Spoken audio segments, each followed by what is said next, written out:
How to recover the deleted contact number from your Google account. So for that, you have to follow this step and watch the video till the end.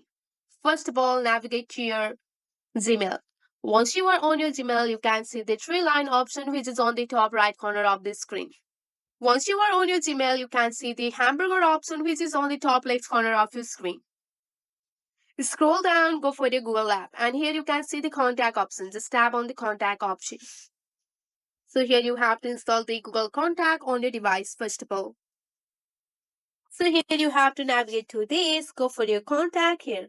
Once you are on your contact, you have to go for your Gmail account, which is on the top right corner of the screen.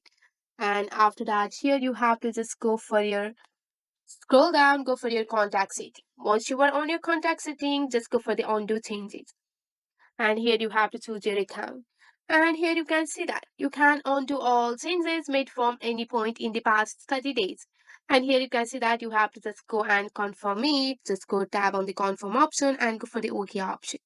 So that's it. You can easily recover your number, deleted number.